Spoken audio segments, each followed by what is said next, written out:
I died. But the most terrifying part wasn't death.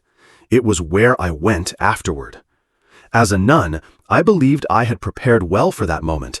I lived by my vows, ate in silence, slept beside Scripture. I loved God with everything I had.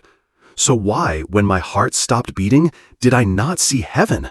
Why did I see darkness instead?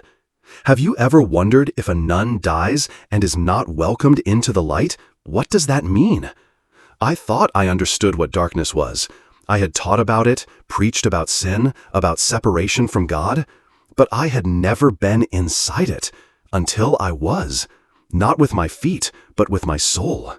That darkness had no form, no edge. It swallowed every sound, every movement, every sense of being.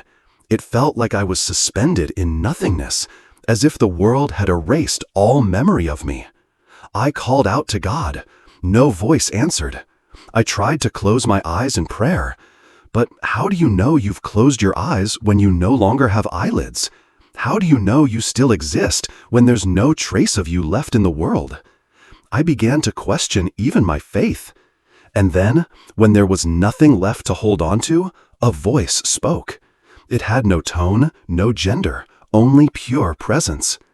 It asked me, not in anger, not needing to repeat itself, "Diana, are you ready to face what you've always avoided?"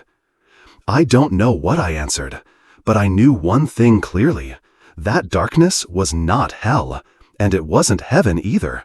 It was the place for those who could no longer pretend. And I, a 36-year-old nun who once believed she understood the world, was standing in that space, stripped bare for the first time, like a child on the morning of baptism. I asked, "Where am I?" And the voice replied with a sentence I have never forgotten. "This is where we bring those who are chosen to witness." I didn't know what I had been chosen to see, but I could feel something approaching, like a storm that cannot be stopped, like a truth that will not be ignored. And then I began to move, not flying, not running, but being pulled, drawn through the night by a force beyond all understanding. Would you dare look into the eyes of God as He reveals what is unfolding between Iran and Israel? I did, and I still haven't forgotten what I saw.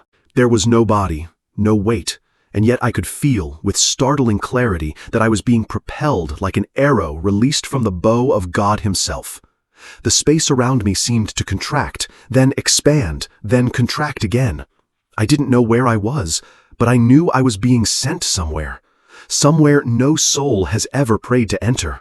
A place of revelation, but also a place where the truth is so raw it can tear through the soul. I arrived not with sight, but with awareness. A city emerged. It had no name, but I knew it was the Middle East. I knew, even though no one told me. The smell of dust. The tension hung in the air like a taut bowstring ready to snap. Every step, every breath, every glance exchanged between people was steeped in fear. Not fear of dying, but fear of losing the one thing they had never truly possessed: peace. I saw an Iranian mother cradling her newborn in an underground shelter. Not far from her, I saw an Israeli soldier wiping down his rifle, his hands trembling, his eyes fixed in a corner of the room, as if pleading for forgiveness from his conscience.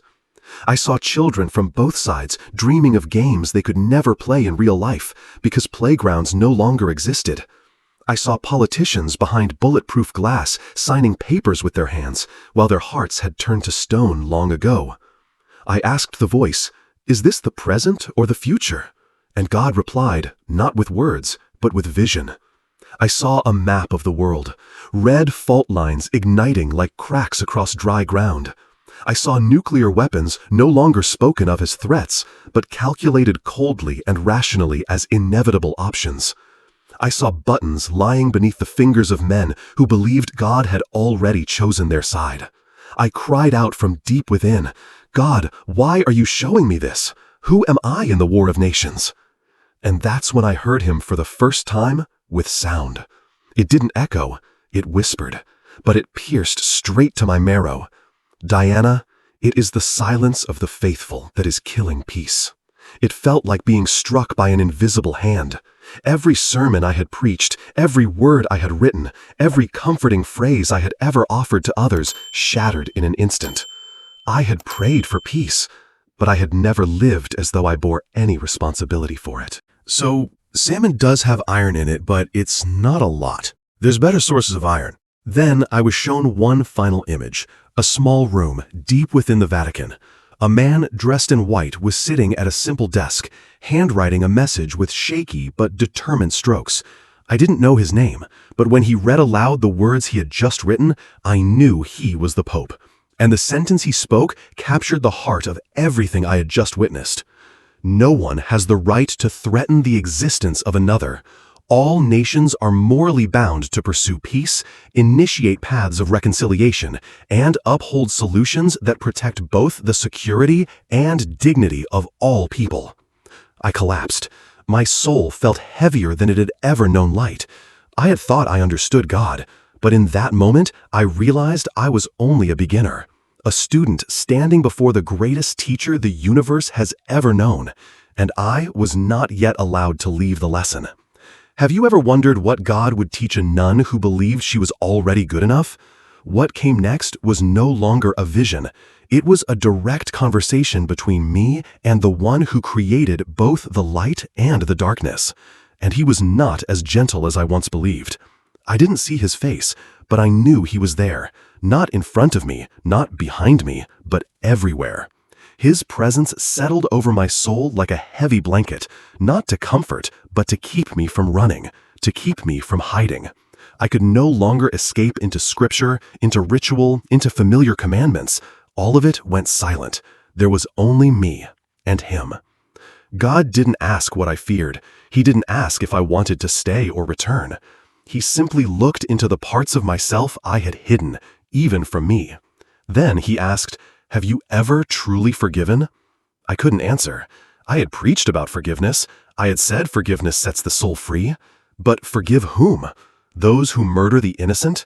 Those who start wars? Those nations that treat people like tools? He continued without pause. Have you ever stopped judging?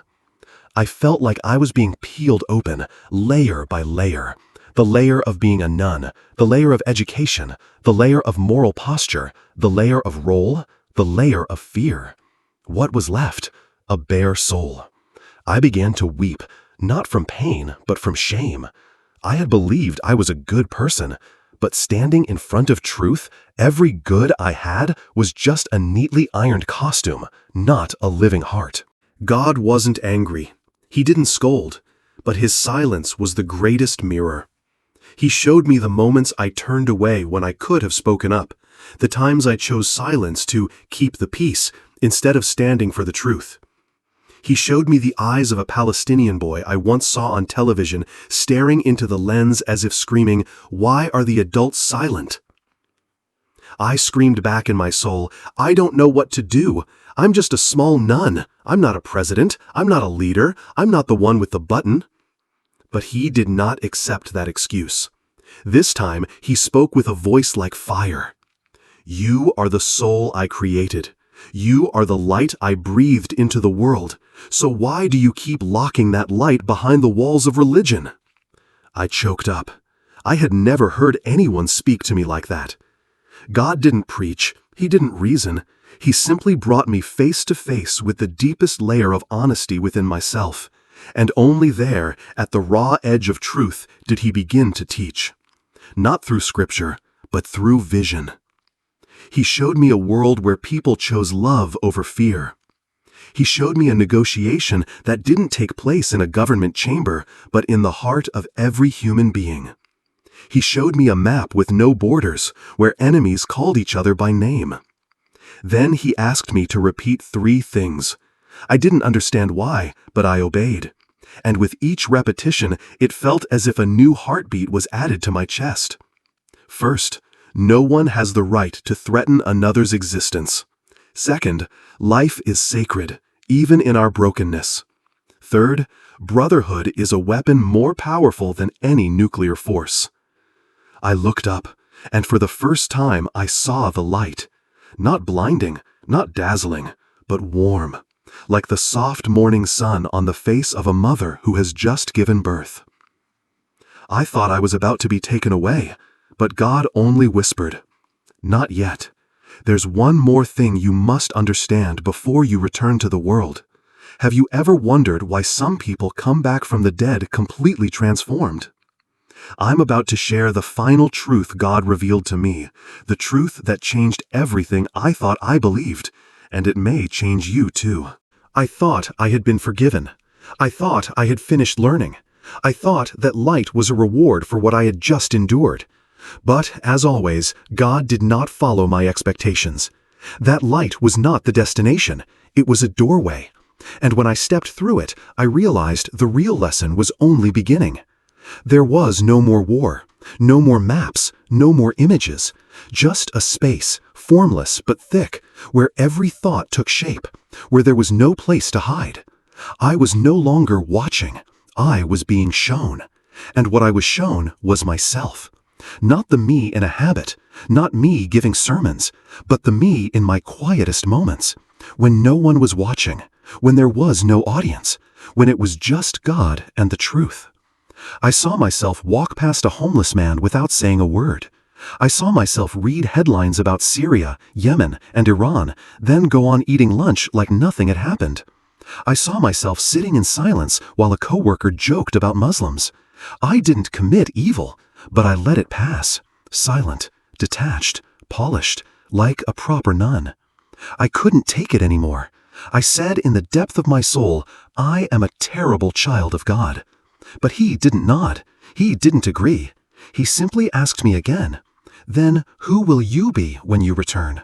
I didn't know how to answer. I thought my life was complete. I thought death was the end. But here, in this light where no lie could survive, I understood. Life only truly begins when you finally know what you must live for. Then God showed me one final image, a chair, empty, in a makeshift classroom. A child with curly hair and a dust-covered face sat alone, holding a torn book. There was no chalkboard, no teacher, no flag hanging behind him. But he was learning, learning as if the fate of the entire world depended on it. And God asked me, "Will you dare to live in a way that keeps this chair from being empty?" I wept, not out of pity, but because I finally saw the truth. I had lived as if those children were not mine. I had believed the sermons about the family of humanity, but I had not truly lived as if every child were my sibling. And when I realized that, the light around me began to shift, softer, wider, as if something new was opening, something I had never dared to hope for. I didn't ask to return to the world, but he said, "You must go back." Not to tell the story, but to live the story, to be a reminder, not through preaching, but through presence. Then he laid his hand on me. I felt no touch, but I knew it was real, like wind, like breath, like the first heartbeat after silence. And I returned. How do you think a person lives after they have stood before God? I opened my eyes. There were no angelic choirs, no blinding light, just the pale ceiling of a hospital room and the steady beep of a heart monitor, ticking like a clock, testing the patience of life itself. A nurse rushed in. A doctor called my name in a panic, but I couldn't hear them. All I heard were 3 sentences echoing over and over in my soul, like bells tolling through the silence. No one has the right to threaten another's existence. Life is sacred, even when we fail. Brotherhood is a weapon more powerful than any nuclear force. They told me my heart had stopped for more than 7 minutes. They said I was lucky, but I didn't feel saved. I felt summoned. Given a mission without instructions, without a map, without a guide. Only one thing was clear. I could never live the way I did before. I left the convent, not because I lost my faith, but because my faith had outgrown its walls. I went to places I used to fear. I spoke truths I used to avoid.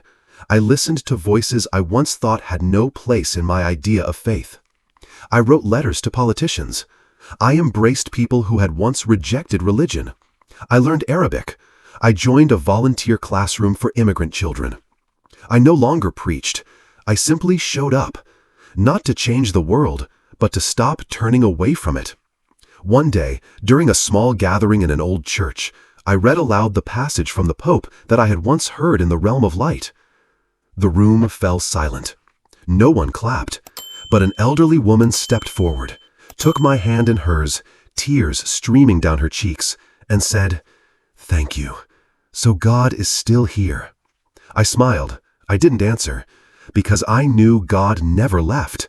It's only we who turn away. I didn't return to tell a story about death. I came back to live differently. Every day, every choice, every glance, every silence, I live as if the light is watching. And you, reading or listening to these words, you don't need to die to see what I saw.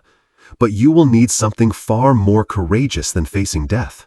You will need the courage to live as if peace begins with you. The question isn't whether you believe me. The question is, how will you live after hearing this?